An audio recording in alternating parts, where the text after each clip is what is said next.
Hi hello ఎలా ఉన్నారు? November 14th special day, children's day, బాలల దినోత్సవము. పిల్లలందరూ కూడా చాలా ఎంజాయ్ చేసే రోజు, సంవత్సరం మొత్తం కూడా ఎదురు చూసే రోజు, మా రోజు వస్తుంది అని చెప్పేసి నవంబర్ 14th యొక్క స్పెషల్ సెలబ్రేషన్ జరుపుకుండి. ప్రతి ఒక్కరికి కూడాను చిల్డ్రన్స్ డే శుభాకాంక్షలు, కంగ్రాచులేషన్స్.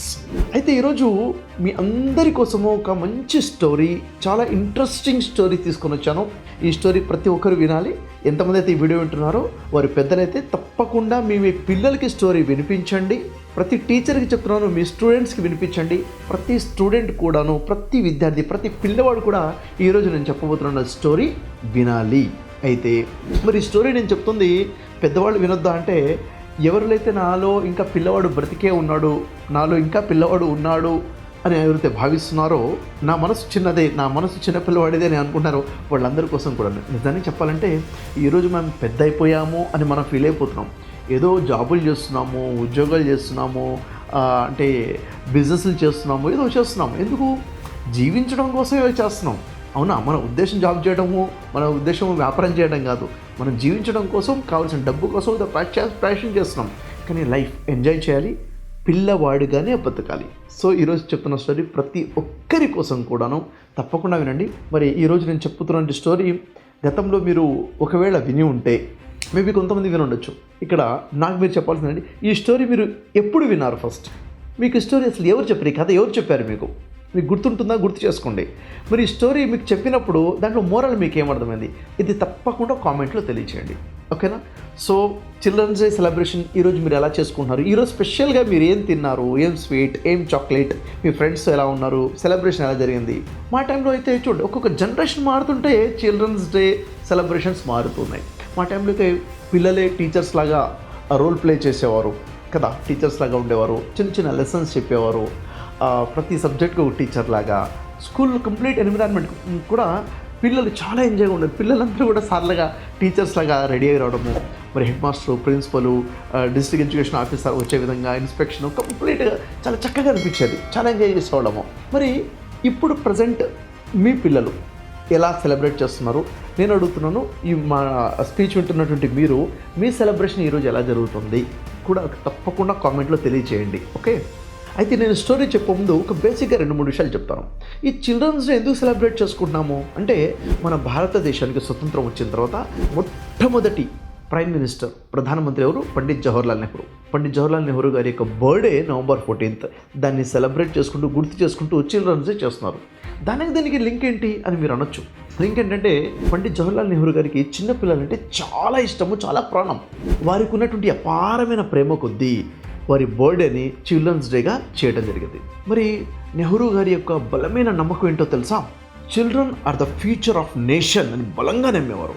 మన దేశం యొక్క భవిష్యత్తు ఏంటంటే నేటి పిల్లలే, అంటే నేటి బాలలే రేపటి పౌరులు, రేపటి భారతదేశ భవిష్యత్తు అని బలంగా నమ్మేవారు. కాబట్టి పిల్లల్ని ఎలా అయితే మనం తయారు చేస్తున్నామో అదే మన భారతదేశాన్ని తయారు చేస్తున్నట్లు అని చెప్పారు. సో ఇక్కడ రండి, ఆ స్టోరీ ఏంటో మనం విందాము. ఆ స్టోరీ ఏంటి అంటే, ఒకసారి ఒక గురువు మరియు తన శిష్యుడు ఇద్దరు కూడా ప్రయాణం చేస్తున్నారు. కాలినడక ద్వారా నడుచుకుంటూ వెళ్తున్నారు.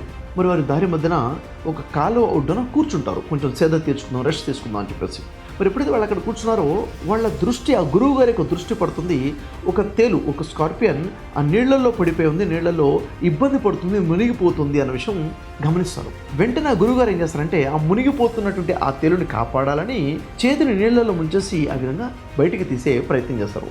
అప్పుడు ఆ తేలు ఏం చేస్తుంది? కుడుతుంది. ఎప్పుడైతే అది కుట్టేస్తుందో చేతికి నొప్పి లేచి వెంటనే చేతిని లాక్కుంటారు. ఆ తేలు మళ్ళీ నీళ్లలో పడిపోతుంది. ఎప్పుడైతే నీళ్ళలో పడిపోతుందో, అరే అది పడిపోయింది కదా, మునిగిపోతుంది కదా, ఇబ్బంది పడుతుంది కదా అని చెప్పి గురువుగారు మళ్ళీ తన చెయ్యి నీళ్ళలో పెట్టి దాన్ని బయటికి తీసే ప్రయత్నం చేస్తారు. అప్పుడు మళ్ళీ తేలు కుడుతుంది. ఇప్పుడు మళ్ళీ నొప్పిలేసి చేతిని లాక్కుంటే తేలు కింద padipotundi. మళ్ళీ సహాయం చేస్తారు. ఇలా 2-3 సార్లు జరుగుతుంది. ఇది చూస్తున్నటువంటి పక్కన శిష్యుడు ఉన్నాడు కదా, శిష్యుడు అంటారు, గురువుగారు ఎందుకు ఇలా చేస్తున్నారు? తేలు మళ్ళీ మాటికి మిమ్మల్ని కాటేస్తుంది కదా, కుడుతుంది కదా, ఎందుకని మళ్ళీ దాన్ని పట్టుకునే ప్రయత్నం చేస్తున్నారు అని అడుగుతారు. అప్పుడు ఆ గురువుగారు అంటారు, చూడు, ఆ తేలు యొక్క స్వభావము కుట్టడం. చావు బతుకుల్లో ఉండి కూడా ఆ తేలు తన స్వభావాన్ని వదులుకోలేదు. అది దాని ధర్మం, అది చేస్తుంది. మరి నా ధర్మం ఏంటి? సహాయం చేయడం నా ధర్మము. మరి నేను ఎందుకు వదులుకోవాలి? సహాయం చేయడం నా ధర్మం కదా, అది దాని ధర్మాన్ని నిర్వర్తిస్తుంది, నేను నా ధర్మాన్ని నిర్వర్తిస్తున్నాను. The moral of the story అంటే దయ, మానవత్వం అనేది మన స్వభావంగా ఉండాలి. ఎదుటి వ్యక్తి ఎలా ఉన్నా కానీ మన స్వభావాన్ని మార్చుకోకూడదు.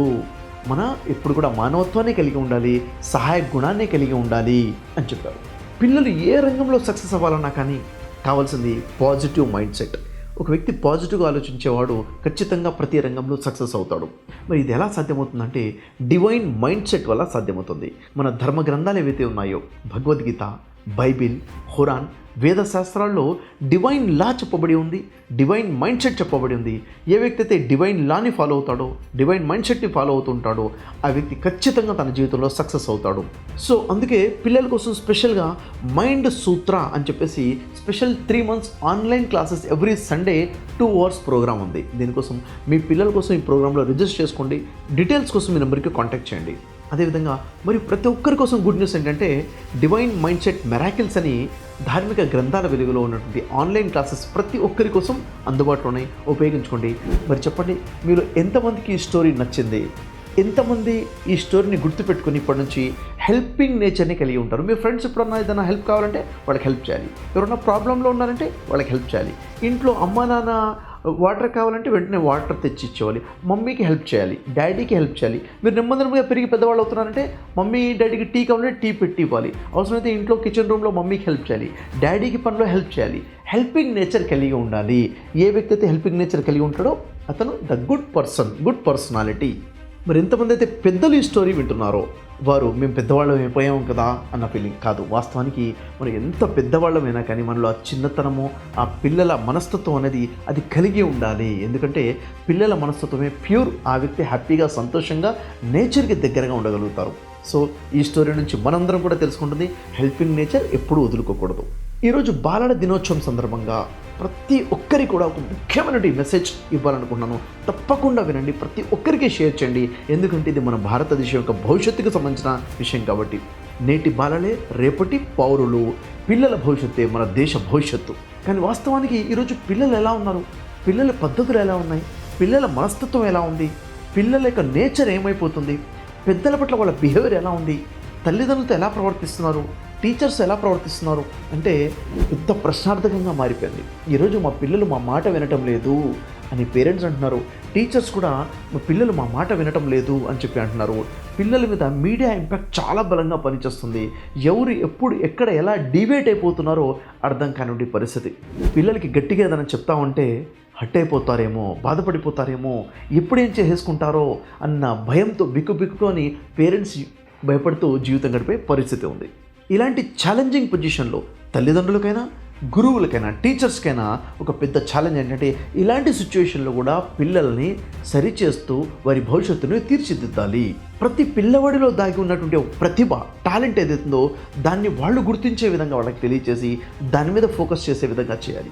జీవితం యొక్క పర్పస్ ఏంటో వాళ్ళకి అర్థమయ్యేటట్టు చెప్పగలగాలి. జీవితం విలువ అర్థమయ్యే విధంగా చెప్పగలగాలి.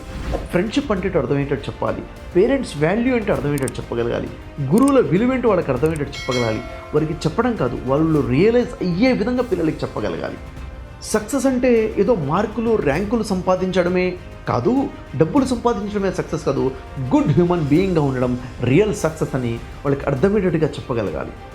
ప్రేమ, ఆప్యాయతలతో ఎలా జీవితం గడపాలి, కేరింగ్ అండ్ షేరింగ్తో ఎలా ఉండాలి, ధైర్యంగా జీవితాన్ని ముందుకు తీసుకెళ్ళాలి, జీవితంలో ఎదురే సమస్యలని ఎలా ఎదుర్కొని నిలబడాలి, మానవత విలువలను ఎలా కలిగి ఉండాలి, ఈ విషయం పిల్లలకి అర్థమయ్యేటట్టు చెప్పాలి. ఇప్పుడు ప్రశ్న ఏంటంటే, అవునండి పిల్లలకి చెప్పాలి, ఎలా చెప్పాలి అర్థం అవ్వట్లేదు. ఎలా చెప్పాలి అంటే మీరు మీ పిల్లల్ని కూర్చోబెట్టి ఇలా అని చెబితే వాళ్ళు వింటారో వినరో, కానీ మీరేదైతే ప్రవర్తిస్తున్నారో దాన్ని మాత్రం వాళ్ళు గమనిస్తున్నారు. ఖచ్చితంగా ఎప్పుడైతే మీ మాట తీరు మారుతుందో, మీ ప్రవర్తన తీరు మారుతుందో, మీ లైఫ్ స్టైల్ మారుతుందో ఖచ్చితంగా దాని యొక్క ఇంపాక్ట్ మీ పిల్లల మీద ఉంటుంది. మీ పిల్లలు ఎలా ఉండాలి అని మీరు అనుకుంటున్నారో అలా మీరు జీవితం గడపండి.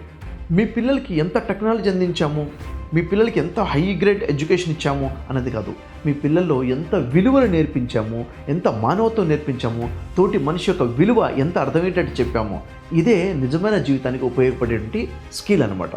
పిల్లల గురించి, పిల్లల పెంపకం గురించి తల్లిదండ్రుల బాధ్యతల గురించి మన ధర్మశాస్త్రాలు చాలా స్పష్టంగా చెప్పున్నాయి. ఉదాహరణ చూడండి, ఋగ్వేదము 10వ మండలము 85వ సూక్తము 44వ మంత్రాన్ని చూస్తే, సంతానం ఆరోగ్యంగా ధర్మపరంగా సత్ప్రవర్తనతో ఎదిగేలాగా తల్లిదండ్రులు తోడ్పడాలి, ఆకాంక్షించాలి. తల్లిదండ్రుల కోరిక ఏమై ఉండాలి, తల్లిదండ్రుల యొక్క ఫోకస్ ఏమై ఉండాలి, తల్లిదండ్రుల యొక్క ప్రయత్నం ఏమై ఉండాలి, సంతానం తమ పిల్లలు ఆరోగ్యంగా ఉండే విధంగా, ధర్మపరంగా ఉండే విధంగా, సత్ప్రవర్తనతో ఎదిగే విధంగా ఉండాలి. మంచి ప్రవర్తన, ధర్మంగా ఉండాలి, మాటలో చూపుల్లో పనుల్లో ధర్మం ఉండాలి. ఇలా పిల్లల్ని పెంచడం తల్లిదండ్రుల బాధ్యత అని ఋగ్వేదం తెలియజేస్తుంది. అదేవిధంగా అథర్వణ వేదము 6వ మండలము 120వ సూక్తము 3వ మంత్రాన్ని పరిశీలిస్తే, నా సంతానం విద్యావంతుడు సద్గుణవంతుడు కావాలి అని తల్లిదండ్రులు ప్రార్థన చేయాలి, తగ్గట్టుగా ప్రయాస కూడా చేయాలి. అంటే నా సంతానం మంచి విద్యావంతుడు అవ్వాలి, మంచి విద్యా బుద్ధులు కలిగి ఉండాలి, సద్గుణవంతుడయ్యి ఉండాలి, మంచి గుణాలు కలిగి ఉండాలి, సత్ప్రవర్తన కలిగి ఉండాలి. అలా ఉండాలని తల్లిదండ్రులు ఏం చేయాలి, ప్రార్థన చేయాలట, తన తగ్గట్టుగా వాళ్ళు ప్రయత్నం కూడా చేయాలి, తన తగ్గట్టుగా వాళ్ళు తోడ్పడాలి కూడాను. అదే బైబిల్ గ్రంథాన్ని చూస్తే, బైబిల్ సామెతల గ్రంథము 22వ అధ్యాయం 6వ వాక్యంలో, పిల్లలను చిన్నప్పటి నుంచే సద్గుణాల మార్గంలో నడిపిస్తే వారు జీవితాంతం అదే మార్గంలో ఉంటారు. అంటే చిన్నప్పటి నుంచి మీరు ఏదైతే పిల్లలకు నేర్పిస్తారో పెద్ద అయిన తర్వాత కూడా అలాగే ఉంటారు. అందుకే పిల్లలు పెద్ద చెడిపోయారంటే కారణం తల్లిదండ్రులు, పిల్లలు పెద్దవాళ్ళే మంచివారుగా ఉన్నారంటే కారణం తల్లిదండ్రులు. కాబట్టి చిన్నప్పటి నుంచి వాళ్ళకి మంచి గుణాలు, మంచి బుద్ధులు నేర్పించాలి అని సామెతల గ్రంథం 22వ అధ్యాయం 6వ వాక్యం స్పష్టంగా చెప్తుంది. అదే బైబిల్ మత్తయి సువార్త 18వ అధ్యాయం 3వ వాక్యంలో, పిల్లల నిర్దోషితనము మరియు వినయము వలన దేవునికి సమీపంగా ఉంటారు, పరలోక రాజ్యానికి పిల్లలు అర్హులయ్యి ఉంటారు. అంటే వాళ్ళలో ఉన్నటువంటి నిర్దోషితం, దోషం లేనితనము, వాళ్ళల్లో వినయ విధేయతలు ఉంటాయి, అహంకారం ఉండదు. దీనివల్లనే వాళ్ళు దేవుడికి సమీపంగా ఉంటారు, వాళ్ళు దేవుని రాజ్యానికి సమీపంగా ఉంటారు అని చెప్పడం జరుగుతుంది. మరి అలాంటి పిల్లలు మీ చేతిలో దేవుడు పెట్టినప్పుడు వారిని ఎలా పెంచాలి అన్నది ఒక పెద్ద ప్రశ్న. దీనికి సమాధానంగా బైబిల్ కీర్తన గ్రంథము 127వ అధ్యాయము 3వ వాక్యాన్ని చూసినట్లయితే, పిల్లలు దేవుడు ఇచ్చిన వరం, వారిని ప్రేమతో భక్తితో పెంచాలి. చూసారా, వాళ్ళని ఎంత పెంచాలి అన్న విషయం చాలా స్పష్టంగా మనకు చెప్పబడుతున్న విషయం. ఇదే విషయము ఖురాన్ 66వ సూర 6వ వాక్యాన్ని పరిశీలిస్తే, మీరు మీ కుటుంబాన్ని, మీ సంతానాన్ని నరకం నుండి కాపాడుకోండి. అంటే తల్లిదండ్రుల కర్తవ్యం ఏంటి, బాధ్యత ఏంటి?